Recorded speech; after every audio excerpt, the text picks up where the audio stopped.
Hello dear student, welcome to AC plus digital platform of advance engineering classes. I hope आप अच्छे होंगे, मस्त होंगे, आप अपनी प्रिपरेशन को कंटिन्यू कर रहे होंगे। आपकी प्रिपरेशन को और बूस्ट करने के लिए, इफेक्टिव बनाने के लिए एसी प्लस लेकर आया है आगाज सीरीज। इसमें हम लोग देखने वाले हैं टीसीएस ऑल ओवर इंडिया जितने भी एग्जाम कंडक्ट करवा चुकी है, हम लोगों ने सब्जेक्ट वाइज एनालिसिस करके एक सीरीज बना दिया जिसका नाम है आगाज। इससे आपको 2024 में कोई भी एग्जाम अगर आप टारगेट कर रहे हैं, चाहे वो एसएससी जेई हो, आरआरबी जेई हो या कोई भी स्टेट ए जेई हो, आपको बहुत हेल्प होने वाला है। क्योंकि आपको जो टीसीएस फोबिया है, जो टीसीएस का डर आपके मन में बैठा हुआ है, हम लोगों ने पूरे सॉल्यूशन निकाल के ये सीरीज बनाया है जिससे आपको आने वाला सारे सभी एग्जाम में आपको क्या है हेल्प होने वाला है। चलिए, लास्ट क्लास में हम लोगों ने क्या देखा था, इंट्रोडक्शन क्लास देखा था जिससे क्या क्वेश्चन पूछा है वो हम लोगों ने देख लिया। आज आपका क्या है सर, आज आपका पार्ट 2 इंट्रोडक्शन का ही है। इससे हम लोग देखने वाले टीसीएस में क्या क्या क्वेश्चन पूछा है और हम लोग डिटेल में देखेंगे, क्योंकि सॉल्यूशन जो हम लोग सिर्फ आंसर टिक नहीं कर रहे हैं, हम लोग डिटेल में आंसर देख रहे हैं जिससे आपको आने वाले एग्जाम में और क्या क्या क्वेश्चन बन सकता है उसके अकॉर्डिंग हम लोग यहाँ पे सीरीज को लाए हैं। चलिए स्टार्ट करते हैं आज का सेशन। आज का क्वेश्चन नंबर 11 स्टार्ट करते हैं। Indian meteorological department uses the standard gauge whose collectors have apparatus of। जो मेट्रोलॉजिकल डिपार्टमेंट आपका है वो क्या करता है सर, स्टैंडर्ड गेज को आपको जो आपका रेनफॉल है उसको मेजर करने के लिए जो apparatus होता है उसका आपका पूछ रहा है। आप उसका बता दीजिए, क्या बता दीजिए, आप उसका साइजेस बता दीजिए, क्या साइजेस बता दीजिए। तो उसका साइज जो है आपका कितना होता है, 102, ये और की जगह आप 2 कर लीजिएगा, 200 सेंटीमीटर स्क्वायर एरिया आपका होता है। ये आपको पता होना चाहिए एपरेटस का। ठीक है, ये काम क्या करता है sir, to major amount of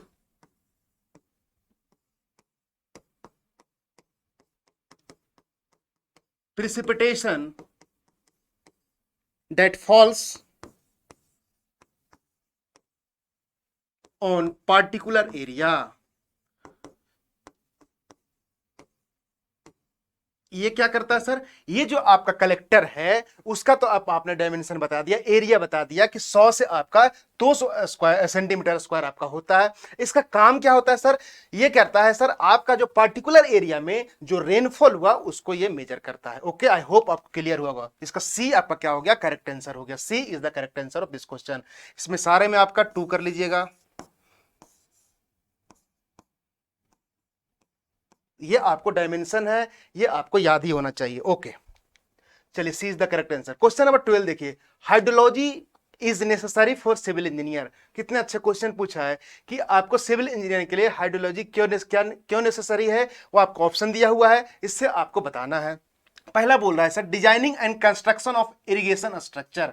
सही बात है, क्योंकि आप जो है तभी तो जब आपको जब पता रहेगा तभी आप क्या करोगे, डिजाइन करोगे, कंस्ट्रक्ट करोगे, इरिगेशन स्ट्रक्चर को आप कंस्ट्रक्ट करोगे, जैसे कैनाल वगैरह को कंस्ट्रक्ट कर सकते हो। दूसरा बोल रहा है sir, design and construction of ridges and culverts. जो रिजेस एंड कलवर्ट, जो पुलिया वगैरह बनाते हो, जब आपको पता रहेगा तभी तो डिजाइन करोगे, यानी ये भी आपका ऑप्शन क्या है, सही है। फ्लड कंट्रोल वर्क्स भी आपको जब हाइड्रोलॉजी के बारे में पढ़ेंगे, आप सिविल इंजीनियर हैं तो आपको इसके बारे में भी पता होना चाहिए कि ए बी सी सारा सही है, यानी कि क्या, all of this option is the correct answer. और सर क्या करते हैं सर हाइड्रोलॉजी से, और अगर आप पढ़ रहे हैं तो और क्या होना चाहिए सर, और होना चाहिए आपको जो मतलब अमाउंट ऑफ, और हम लोग यहां पे क्या देखने वाले हैं, मैक्सिमम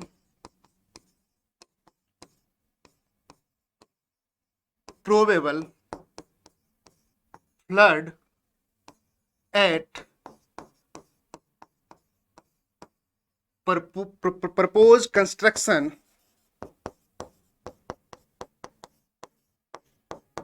साइट। एग्जाम्पल के तौर पे देखें तो डैम कंस्ट्रक्शन।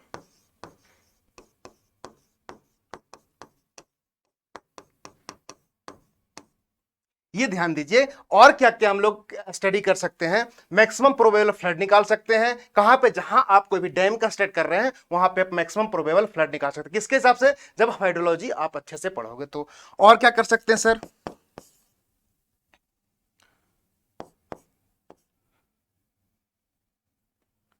और क्या कर सकते हैं हम लोग, study of drainage and seepage at site, जहां भी आप कोई भी साइट बना रहे हैं उसका ड्रेनेज और सीपेज भी आप वहां पे एनालिसिस करते हैं। ये सब हम लोग पढ़ते हैं। अगर आपको अच्छे से पता रहेगा तो ये सब करके हम लोग क्या कर सकते हैं, निकाल सकते हैं। किसमें? हाइड्रोलॉजी में। तो ऑप्शन क्या हो गया इसका? डी आपका करेक्ट आंसर हो गया। डी यहां पे करेक्ट आंसर। ओके, चलिए अब क्वेश्चन नंबर आप देखिए, क्वेश्चन नंबर 13 क्या बोल रहा है? The property of material to absorb moisture from air. क्या बोल रहा है? The property of material to absorb moisture from air. जो आपका एयर है उससे जो मॉइस्चर एब्जॉर्ब कर रहा है सॉइल, उसको क्या बोलते हैं? उसको आपको क्या बोलते हैं? ये क्वेश्चन में आपसे पूछा है। ठीक है, अब हम नीचे से चल रहे हैं। क्या सबसे पहले हम लोग जानते हैं परमिलिटी क्या है? सर परमिलिटी है ability to flow water from interconnecting voids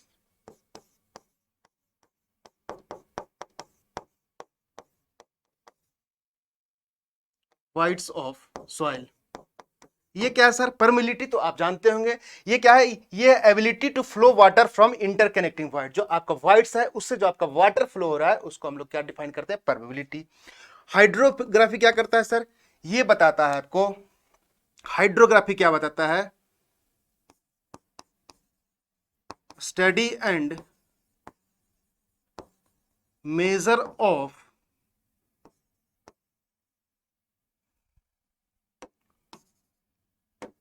physical properties of क्या? वाटर बॉडीज एंड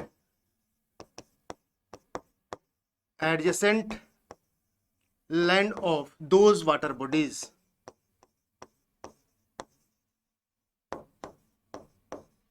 ये सब स्टडी हम लोग किस में करते हैं? ये सब स्टडी हम लोग करते हैं किसमें? हाइड्रोग्राफी में। ठीक है, परमिलिटी समझ लीजिए और आपका हाइड्रोग्राफी समझ लीजिए। ये जो बताता है सर, ये बताता है इंक्रीज इन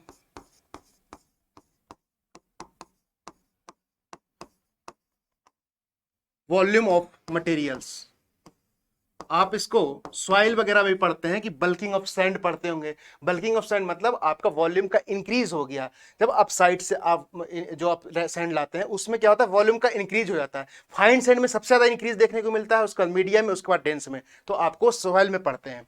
हाइड्रो जो आपका हाइग्रोस्कोपिसिटी है, ये क्या करता है? मॉइस्चर से आपका क्या है? मॉइस्चर से आपका क्या होता है? सॉरी, एयर से आपका मॉइस्चर एब्जॉर्ब करता है ड्यू टू एडेसिव फोर्स। किसके कारण? एडेसिव फोर्स के कारण। इसमें जो देखता है जिसका स्पेसिफिक सरफेस एरिया ज्यादा होगा, स्पेसिफिक सरफेस एरिया ज्यादा होगा, उसका हाइड्रोस्कोपिसिटी सबसे ज्यादा होगा। यानी कि आप देखते हो क्ले का क्या है? हाइड्रोस्कोपिसिटी ज्यादा होगा। यानी कि क्ले का क्वेश्चन आपसे पूछता है क्ले का ज्यादा होता है या सैंड का, तो क्ले का आपका ज्यादा होगा, क्योंकि क्ले क्या है? इसका जो स्पेसिफिक सरफेस एरिया बहुत ज्यादा है, इस कारण से आपका हाइड्रोस्कोपिसिटी क्ले में ज्यादा देखने को मिलता है। तो इसका आंसर क्या हो गया कि जो आपको एयर से मॉइस्चर जो एब्जॉर्ब कर रहा है उस प्रॉपर्टीज को बोलते हैं हाइड्रोस्कोपिसिटी। यानी ए आपका क्या हो गया? करेक्ट आंसर हो गया। आई होप आपको क्लियर हुआ होगा। चलिए, A is the correct answer. अब ये पूछ रहा है सर द रिलेटिव ह्यूमिडिटी। क्या पूछ रहा है? द रिलेटिव ह्यूमिडिटी, एक सेकेंड, द रिलेटिव ह्यूमिडिटी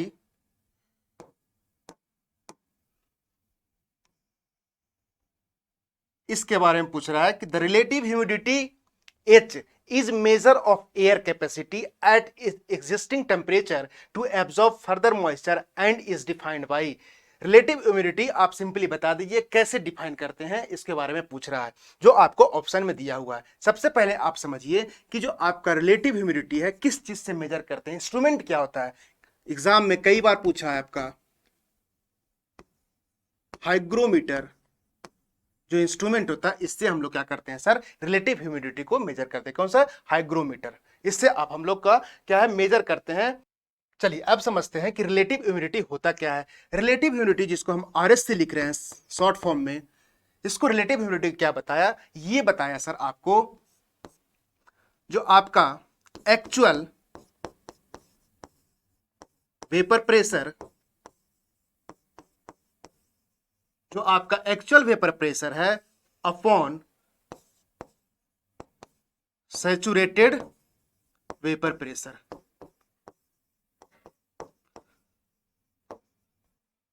इसको हम लोग एच से क्वेश्चन में बोल रहा है, एच लिखे, इसको ई ए एक्चुअल लिखे अपॉन ई एस हम लोग लिख दिए सैचुरेटेड वेपर प्रेशर को। ओके, ये फॉर्मूला आपको रिलेटिव ह्यूमिडिटी का होता है जो आपको पता होना चाहिए। ये फॉर्मूला आपको क्या है आज के बाद ध्यान रखना, इससे न्यूमेरिकल भी आता है और आपका इससे क्या है थ्योरी भी आता है। Actual vapour pressure upon saturated vapour pressure, जिसको हम लोग बोलते हैं ई अपॉन एस ए, यानी कि ऑप्शन क्या हो गया, ए आपका करेक्ट आंसर हो गया। ई ए अपॉन एस इंटू 100 कर दीजिएगा तो आपका परसेंटेज में आ गया, इसको 100 से मल्टीप्लाई कर दीजिए तो आपका क्या हो गया, आपका रिलेटिव ह्यूमिडिटी निकल के आ गया। ये जो है रिलेटिव ह्यूमिडिटी जो है, रिलेटिव ह्यूमिडिटी जो है, और कैसे हम लोग और डिफाइन कर सकते हैं, या और क्या होता है इसमें, और क्या क्या कंसेप्ट आता है। अगर आपसे पूछे evaporation is directly proportional to ES minus EA. ES क्या है सर, ये है vapour pressure, sorry saturation vapour pressure, और ये है ई क्या है, वेपर प्रेशर है, ये आपका प्रोपोर्शनल होता है। तो ई जब आप हटाओगे तो के टाइम्स ईएस माइनस ई आता है, ये कई बार भी पूछ चुका है। एवोप्रेशन बराबर और क्या लिख सकते हैं सर, के टाइम्स ईएस माइनस ई होता है। ईएस आपको पता है सैचुरेशन वेपर प्रेशर है, ये आपको पता है क्या है, एक्चुअल वेपर प्रेशर है। ओके, और इसमें भी क्या पूछता है, सैचुरेशन डिफिसिट, बस इसमें क्या है वैल्यू दे देगा आपसे, एग्जाम में न्यूमेरिकल पूछ देगा। ये होता है सर आपका ईएस माइनस ई। क्या होता है, ईएस माइनस ई जो होता है सैचुरेशन डिफिसिट होता है। ये फॉर्मूला भी आपको ध्यान रखना है, इसको भी आपको ध्यान रखना है। सैचुरेशन डिफिसिट का क्या फॉर्मूला होता है, ये होता है सर, इसको हम लोग याद रखेंगे आज के बाद।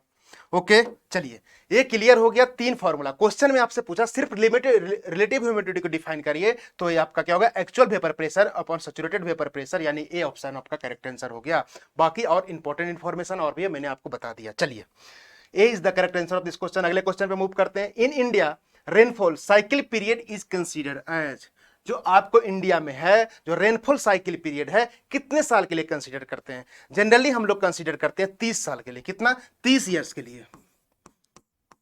लेकिन जितना ज्यादा आपका ईयर्स और लेंगे उतना आपका एक्यूरेट रिजल्ट आने के चांसेस रहेगा, यानी 30 साल तो आपको मिनिमम लेना ही लेना है, उससे ज्यादा अगर अपन ले रहे हैं तो और डेटा आपको क्या है, एक्यूरेट आएगा। तो इसलिए बोल रहा है कि आप बताइए इन इंडिया रेनफॉल साइकिल पीरियड जो है कितना, 30 साल मिनिमम होना चाहिए, इससे जितना ज्यादा लेंगे उतना अच्छा रिजल्ट आएगा। यानी कि एप्रोप्रिएट आंसर क्या होगा सर, 35 ईयर्स हम लोग लेंगे, कितना, 35 ईयर्स। ये क्या है, इंपॉर्टेंट है, आपको ध्यान रखना है, बस डेटा याद कर लीजिए, 30 to 35 ईयर्स आपको ध्यान रखना है। ये आपका करेक्ट आंसर हो गया। ओके चलिए, क्वेश्चन नंबर 16 देखिए। In all ground water exploration programme one of the main objective is to locate, जो आपका ग्राउंड वाटर एक्सप्लोरेशन प्रोग्राम है उसका मेन ऑब्जेक्टिव क्या लोकेट करने के लिए होता है, wilting zone, capillary zone, phreatic zone या वेंडोज जोन, इसको हम लोग देखेंगे डायग्राम के फॉर्म से। ये आपको डायग्राम आपको क्लियर हो रहा होगा। ये ध्यान दीजिए कि आपका क्या है सर, ये अंडरग्राउंड वाटर है, ये क्या है, अंडरग्राउंड वाटर है। अंडरग्राउंड वाटर को हम लोगों ने 2 पार्ट्स में डिवाइड कर दिया, क्या, एक सैचुरेटेड जिसको हम लोग बोलते हैं फेरेटिक जोन, क्या, सैचुरेटेड या उसको बोलते हैं फेरेटिक जोन। ये वाले के जोन के नीचे की मैं बात कर रहा हूं, इसके नीचे को मेरे क्या क्या सैचुरेटेड, इसको फेरेटिक जोन भी बोल सकते हैं, और इसको अनसैचुरेटेड या वेडोस जोन भी बोलते हैं। तो नाम आपको कंफ्यूज नहीं करना है, अनसैचुरेटेड या वेडोस जोन इसको बोलते हैं। ये आपका ऊपर वाला पार्ट होगा, ठीक है। अब जो क्या है, यहां क्या है, नीचे सैचुरेटेड है, सैचुरेटेड होने के कारण क्या है, आपका सपोज वाटर टेबल आपका क्या है, यहां आपका वाटर टेबल प्रेजेंट है, ठीक है। इसके ऊपर क्या है, कैपिलरी फ्रिंजेज होगा, क्या, इसके ऊपर कैपिलरी फ्रिंजेज होगा। और आपका ये जो जोन है, इस जोन को भी क्या डिवाइड कर दिया, क्या, ग्राउंड वाटर में कर दिया, इंटरमीडिएट जोन में कर दिया, उसके ऊपर क्या है, सॉइल जोन में कन्वर्ट कर दिया। तो जो इंपॉर्टेंट क्या है, जो आपका जो प्रोग्रामर है, जो आपका प्रोग्रामर है सॉइल एक्सप्लोरेशन के लिए, वो चाहता है कि सर फेरेटिक लाइन आपका जो क्या है, फेरेटिक वाटर जोन है, उसको क्या है, आपको मेन ऑब्जेक्टिव है लोकेट करना, क्या क्या है, फेरेटिक वाटर जोन को लोकेट करना। उसके बाद उसके आपका अनसैचुरेटेड और सैचुरेटेड जोन उस हिसाब से आपका डिवाइडेड है। ये जो होता है sir, to locate, to maintain the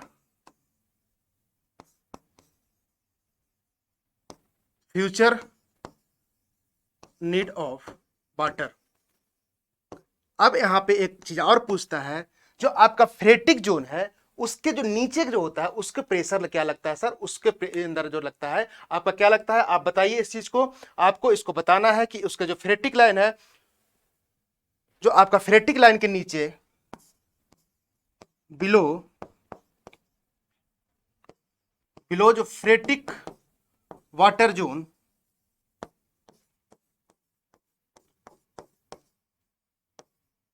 pressure is more than atmospheric.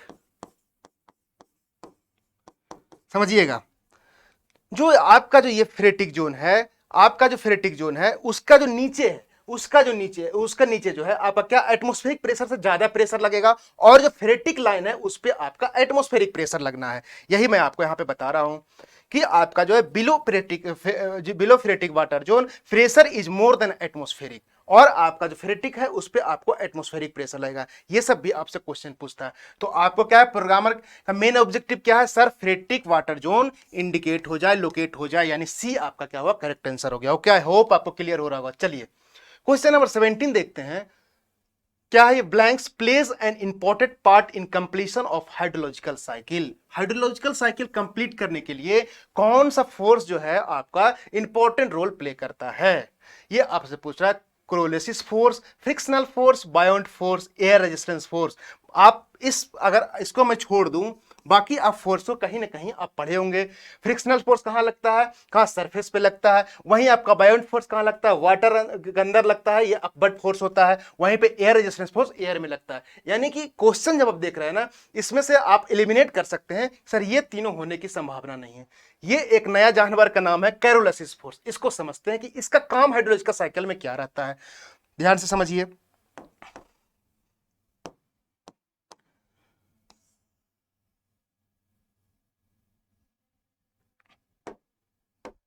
ये क्या है सर आपका, ये आपका नॉर्दर्न हेमोस्फेयर है, ये आपका साउदर्न हेमोस्फेयर है। आई होप आपको ये समझ में आ रहा होगा। आप समझिए कि जब क्या है कि ये क्या है, इक्वेटर है, बीच से पार्ट जो जाता है आपका, ये क्या कहता था, इक्वेटर।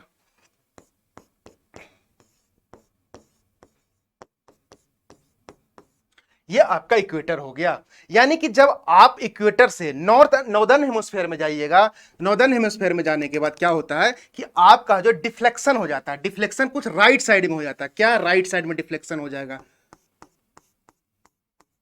और वहीं पे अगर कहा साउदर्न हेमिस्फीयर में जब आइएगा तो इसका जो आपका डिफ्लेक्शन हो जाता है, ये आपका हो जाता है सर कहां, ये आपका हो जाता है लेफ्ट साइड में। यानी कि ये जो है क्या एक तरह से फोर्सेस है, ये क्या है, फोर्सेस है। ये लगा रहा है कि डिफ्लेक्शन बता रहा है, जो आपका बिंड है उसका डिफ्लेक्शन बता रहा है। तो हाइड्रोलॉजिकल साइकिल कंप्लीट होने के लिए आपको कैरोलिसिस फोर्स इंपॉर्टेंट रोल प्ले करता है। तभी तो आप देखते हैं कि डिफ्लेक्शन हो रहा है, यानी कि आपका इधर न जाने के साइड में आपको इस साइड देखने को मिलता है। इस हिसाब से आपको पूरे हाइड्रोलॉजिकल साइकिल कंप्लीट होता है। कौन सा रोल प्ले इंपॉर्टेंट कौन सा करता है, कैरोलिसिस फोर्स। यानी ऑप्शन ए आपका क्या हो गया, करेक्ट आंसर हो गया। कैरोलिसिस फोर्स क्या होता है मैंने आपको इसको समझा दिया। चलिए, A is the correct answer of this question. Question number 18 देखते हैं। The total volume of water on earth is estimated around। पूछ रहा है sir, the total volume of water on earth is estimated around।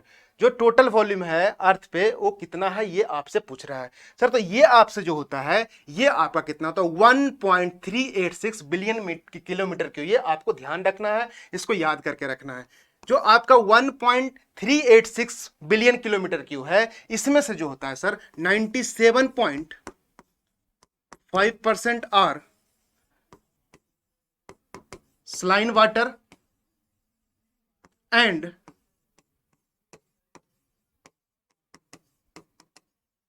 Remaining are trace water. ये भी data आपको याद रखना है। वाटर कितना अवेलेबल है सर, 1.386 बिलियन किलोमीटर क्यूब। इसमें से इसका जो 97.5% सलाइन वाटर है और रिमेनिंग आपका क्या है, फ्रेश वाटर है। तो ऑप्शन इसका क्या हो जाएगा, ए इसका करेक्ट आंसर होगा। ये सब याद करने वाला क्वेश्चन है, आप एक बार पढ़ लीजिएगा, याद हो जाएगा। चलिए, A is the correct answer of this question. Question number 19 देखते हैं। If there is no recharge to or outflow from the ground water in basin, the water table would eventually. अगर आप रिचार्ज नहीं करते हैं और आउटफ्लो आपका basin से हो रहा है, तो आप उसमें बताइए क्या होगा, डिक्रीज होगा, इंक्रीज होगा, हॉरिजॉन्टल होगा, नन ऑफ दीज होगा। होगा। अगर आप ग्राउंड वाटर को रिचार्ज नहीं कर रहे हैं, ग्राउंड वाटर रिचार्ज कैसे करते हैं, वाटर हार्वेस्टिंग से कर सकते हैं या डिफरेंट डिफरेंट मेथड से कर सकते हैं। अगर वो चीज नहीं किए तो वाटर टेबल से क्या है, पानी जो आपका पानी क्या है उससे तो ग्राउंड वाटर से निकल रहा है, तो रिचार्ज नहीं करिएगा तो क्या होगा, उसका जो है उसमें डिक्रीज देखने को मिलेगा, यानी ए आपका क्या होगा, करेक्ट आंसर हो गया। अगर हम लोग प्रॉपर रिचार्ज करते रहेंगे तो क्या होगा, चाहे तो कांस्टेंट रह सकता है या फिर इंक्रीज कर सकता है, डिक्रीज नहीं होगा। लेकिन अगर हम लोग क्या है ग्राउंड वाटर को रिचार्ज नहीं कर रहे हैं तो क्या होगा, आपको क्या होगा, वाटर टेबल डिक्रीज देखने को मिलता है, यानी ए आपका क्या हो गया, करेक्ट आंसर हो गया।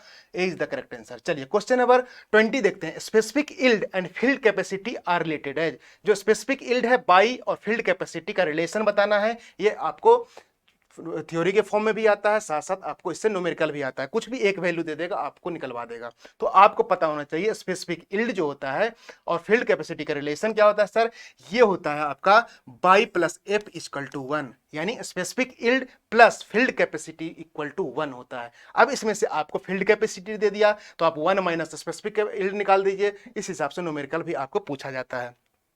स्पेसिफिक यील्ड क्या होता है, ये होता है sir maximum yield per unit volume, कितना maximum yield per unit volume. वहीं पे फील्ड कैपेसिटी कितना होता है sir, water retained per unit volume, कितना वाटर को रिटेन किया हुआ under gravitation per unit volume, ये आपका होता है। तो आपका रिलेशन ध्यान रखना है, बाई प्लस एफ इक्वल टू 1 होता है। बी इसका करेक्ट आंसर हो गया। ओके चलिए क्वेश्चन नंबर 21 देखते हैं। क्वेश्चन नंबर 21 बोल रहा है which branch of hydrology deals with water in natural और artificial reservoir. Which branch of hydrology जो है डील करता है क्या, वाटर इन नेचुरल और आर्टिफिशियल रिजर्वायर को किस स्टडी में हम लोग पढ़ते हैं, उसको हम लोग पढ़ते हैं सर लिम्नोलॉजी में। आपको ध्यान रखना है, नया टर्म है, इसको याद रखना है। किसके लिए, आर्टिफिशियल रिजर्वायर और नेचुरल के लिए आपको लिम्नोलॉजी में स्टडी करते हैं। और वहां पे आपका क्या है, पोटमेलॉजी, इसमें क्या करते हैं, स्टडी ऑफ रिवर। इसमें तो मैंने आपको बताया स्टडी ऑफ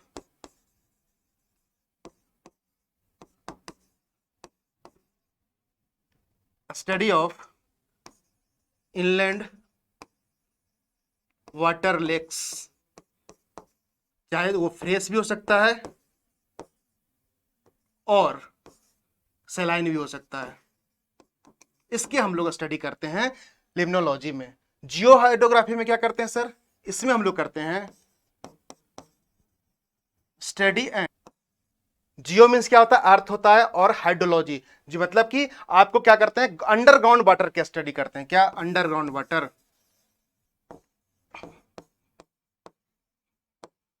ये सब चीजें आपको पता होना चाहिए। पेट्रोमोलॉजी क्या आता है, रिवर के स्टडी को बोलते हैं। वहीं पे आपका लिम्नोलॉजी जो होता है सर, हम लोग का स्टडी क्या करते हैं, आर्टिफिशियल रिजर्वायर और नेचुरल जो वाटर है उसको हम लोग स्टडी करते हैं, चाहे वो फ्रेश हो सकता है या सलाइन हो सकता है।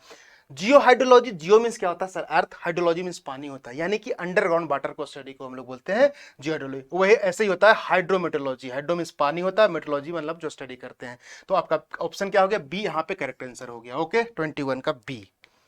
चलिए अगले क्वेश्चन पे मूव करते हैं। लास्ट क्वेश्चन है आपका 22, विच list one type of precipitation with list two principal causes and select the correct answer using the codes given below list। आपका क्या है, लिस्ट 1 दिया हुआ है, लिस्ट 2 दिया हुआ है सर, इसका आपको ऑप्शन मैच करना है। सबसे पहले आप देखिए कन्वेक्टिव। कन्वेक्टिव आपको मैंने कल पूरे एग्जाम, जो पूरे आपको एग्जाम्पल है मैंने डायग्राम बना के आपको बताया था, इसीलिए कि एग्जाम डिफरेंट आपका थ्योरी में पूछता है। तो कन्वेक्टिव क्या होता है सर, कन्वेक्टिव होता है टेम्परेचर डिफरेंस के कारण। किससे कारण होता है, टेम्परेचर डिफरेंस के कारण। यानी ऑप्शन देखिए, यानी कि आपका सी कट गया और आपका ए कट गया, ऑप्शन एलिमिनेट हो गया, यानी 50-50 पे आप आ गए। चाहे तो ऑप्शन बी हो सकता है, ऑप्शन डी हो सकता है। चलिए आगे देखते हैं। जो साइक्लोनिक होता है सर, साइक्लोनिक होता है आपका किसके कारण, प्रेशर डिफरेंस के कारण। मैंने कल बताया था साइक्लोन किसके कारण, प्रेशर डिफरेंस के कारण होता है। High pressure low pressure difference के कारण जो आपका प्रेसिपिटेशन होता है उसको बोलते हैं साइक्लोनिक रेनफॉल या प्रेसिपिटेशन। यानी कि बी का क्या हो गया, तीसरा, बी का तीसरा हो गया, यानी कि अभी तक सही जा रहा है बी डी में। अब फैसला होगा सी और डी से कौन सा आंसर आपका सही होगा। जो फ्रंटल होता है सर, ये जो फ्रंटल होता है, ये मैंने कल आपका बताया था क्या, वार्म एयर और वार्म एयर हो गया और आपका कोल्ड एयर है, दोनों को जब टकराने से जो बारिश होता है उसको हम लोग बोलते हैं फ्रंटल प्रेसिपिटेशन। फ्रंटल प्रेसिपिटेशन यानी कि 5 आपका क्या हो गया, इसका करेक्ट हो गया। यानी कि अब देखिए यहाँ पे एलिमिनेट हो गया, यानी बी आपका क्या होगा, करेक्ट आंसर हो गया। यहाँ पे 2 दिया है जो कि नहीं, तो आपका क्या होगा, करेक्ट आंसर हो गया। ऑरोग्राफी समझ लेते हैं। ऑरोग्राफिक जो होता है, आपको मैंने बताया था कि ऑरोग्राफिक किसके कारण होता है, माउंटेन बैरियर के कारण जो बारिश होता है उसके कारण आपको ऑरोग्राफिक होता है, यानी कि बी आपका करेक्ट आंसर हो गया। मैंने आपको कल फिगर पूरा बना के समझा दिया था, यहाँ पे आपको थोड़ा सा डिटेल में बता दिया कि आपको क्या करना है, कनेक्ट करना है, क्वेश्चन से कनेक्ट करना है, तभी जाके आपको सिलेक्शन होगा। चलिए, बी आपका क्या हो गया, करेक्ट आंसर हो गया। आपका काम है रिवीजन करके आइए। क्या रिवीजन करके आइए नेक्स्ट क्लास में, क्योंकि बहुत सारा चीज नए नए हम लोग यहाँ पे देख रहे हैं, फिर हम लोग देखेंगे ऐसे इंपॉर्टेंट सेशन में। चलिए, आपके लिए इंपॉर्टेंट इंफॉर्मेशन है। अगर आप फ्रेशर हैं, फर्स्ट टाइम प्रिपरेशन कर रहे हैं, आपको लगता है सर बिना टाइम वेस्ट किए हम चाहते हैं 2024 में एक सीट अपना पक्का करना, तो सबसे पहले आपका काम है सिविल इंजीनियरिंग को पढ़िए। जब एक बार आप सिविल इंजीनियरिंग कंप्लीट कर लीजिए, कोई भी एग्जाम आप आराम से कंप्लीट कर सकते हैं। ओके, तो AEC प्लस आपके लाया डिफरेंट डिफरेंट कोर्सेस लाया है। अगर आप AEJE का प्रिपरेशन कर ले हैं तो उसके लिए विजय बैच है, इसमें टेक्निकल नॉन टेक्निकल पढ़ाया जाएगा। अगर आप SSC JEE 2024 टारगेट कर रहे हैं तो उसके लिए क्या है सर, बैच 1 है, इसमें CBT1 CBT2 कंप्लीट प्रिपरेशन कराया जाएगा, technical non technical. MPPSC AE के लिए है सर प्रहार बैच, इसमें आपको टेक्निकल के साथ MPG के भी पढ़ाया जाएगा। यहीं पे आपका India's most awaited vacancy RRB JEE के लिए है तेजस बैच, इसमें आपको CBT1 की कंप्लीट प्रिपरेशन आपको यहाँ पे कराया जाएगा। अब बहुत सारे स्टूडेंट ऐसे होते हैं जिनका टेक्निकल बहुत अच्छा होता है, वो चाहते हैं कि सर नॉन टेक को हम कैसे पढ़ें, कहाँ से पढ़ें, तो हम लोगों ने क्या किया, नॉन टेक महापैक अलग से बना दिया। इसमें आपको पूरा नॉन टेक का प्रिपरेशन और आप यहाँ से कर सकते हैं। इसमें क्या है कि देख रहे होंगे day by day non tech का जो लेवल है बढ़ते जा रहा है, तो आप अभी से इंप्रूवमेंट डे बाई डे आप भी करते जाइए। चलिए, अब क्या है कि सर ये एक है टारगेटेड बैच है SSC JEE 2024 के लिए। इसमें आपको क्या है, डिजिटल बोर्ड पर रिकॉर्डेड में आपको लेक्चर मिलेगा, तो आप इसको भी आराम से देख सकते हैं। अब क्या है, कुछ स्टूडेंट ऐसे हैं कि चाहते हैं सर मैं सब्जेक्ट को बहुत टाइम से पढ़ा नहीं है, सब्जेक्ट को रिकॉल करना चाहते हैं, 3 महीना बाद एग्जाम है, तो कैसे करें, तो AEC प्लस आपके लाया है फास्ट ट्रैक बैच। क्या है, फास्ट ट्रैक बैच। इस क्रैश कोर्स में हम लोग देखने वाले हैं टेक्निकल नॉन टेक्निकल पूरा आपको कवर करा दिया जाए क्रिप्स माइनर में, यानी नोट्स बनाने की जरूरत नहीं है, आपको PDF मिल जाएगा। आप यहां से सब्जेक्ट को रिकॉल करिए, देन आप प्रैक्टिस करिए। मेन प्रॉब्लम जो बच्चे को होता है, सर मैंने तो पढ़ लिया, अब मैं जब TCS का एग्जाम देने जाता हूं तो क्या है, क्वेश्चन बनता नहीं है, क्योंकि TCS आपको क्वेश्चन रिपीट कर नहीं रहा है, और साथ ही साथ आपको नया नया कोडल प्रोविजन से आपको पूछ रहा है। तो ये सब जो TCS फोबिया है, TCS का डर है, इसको दूर करने के लिए AEC प्लस लेके आया है प्रैक्टिस बैच। इसमें क्या है, अगर आप JEE फोकस्ड हैं तो आप अभ्यास JEE बैच ज्वाइन कर लीजिए। इसमें आपको क्या TCS का क्वेश्चन मिलेगा, साथ साथ स्टेट JEE का क्वेश्चन मिलेगा। लगभग हम लोग कितना 5000 से ज्यादा क्वेश्चन देखने वाले हैं, इसमें टेक्निकल नॉन टेक्निकल दोनों मिल जाएगा। अगर आप दोनों टारगेट कर रहे हैं तो अभ्यास AE JEE बैच ज्वाइन कर लीजिए। इसमें आपका 8000 से ज्यादा क्वेश्चन करने वाले हैं, यानी कि एड ऑन क्या हुआ सर, एड ऑन हुआ इसमें कि जितना PSU एग्जाम करवाई है, साथ साथ आपका जितना स्टेट एग्जाम हुआ, सारा हम लोगों ने क्लब कर दिया है और डिटेल में हम लोग कराया है। तो आप यहां से प्रैक्टिस करके अपने आपको एक सीट फिक्स कर सकते हैं। ओके, अब आपका लगता है सर मेरा पार्टिकुलर सब्जेक्ट कोई भी वीक है, आप कोई भी रिस्पेक्टिव ऑफ ब्रांच से हैं, तो आप उस सब्जेक्ट को भी स्ट्रॉन्ग कर सकते हैं, जो कि आपको रिकॉर्डेड फॉर्म में मिलेगा। सर ये जो है ये सब कहाँ मिलेगा, आपको गूगल प्ले स्टोर पे जाना है, AEC प्लस एप्लीकेशन आपको क्या है, डाउनलोड करना है। डाउनलोड करने के बाद वेरिफिकेशन कर लीजिए मोबाइल से, देन आपको सारे कोर्सेस आपको दिखने लगेगा। अब आपकी बारी है कि आप एनालाइज करिए कि आप किस कैटेगरी फॉलो करते हैं, आप स्टार्टिंग से पढ़ाई करना चाहते हैं, रिवीजन करना चाहते हैं, या क्वेश्चन प्रैक्टिस करना चाहते हैं। एनालाइज करके आप कोर्सेज को आराम से देख सकते हैं। सर ये सब पढ़ाने PDF कहाँ मिलेगा, ये जो है आपका AEC प्लस एप्लीकेशन का टेलीग्राम चैनल पे ऐड हो जाइए। यहाँ पे आपको PDF के साथ साथ इंपॉर्टेंट नोटिफिकेशन आपको यही मिलते रहेगा। आई होप आपको आज का सेशन अच्छा लगा होगा। अगर आप चैनल पे नए हैं तो चैनल को लाइक करें, दोस्तों के बीच में शेयर करें, चैनल को जरूर सब्सक्राइब कर ले और बेल बटन को प्रेस कर ले, जिससे आपको इंपॉर्टेंट इंफॉर्मेशन और नोटिफिकेशन टाइम टू टाइम आपको मिलते रहे। थैंक यू एवरीवन, मिलते हैं नेक्स्ट सेशन में, जब तक बाय बाय, टेक केयर।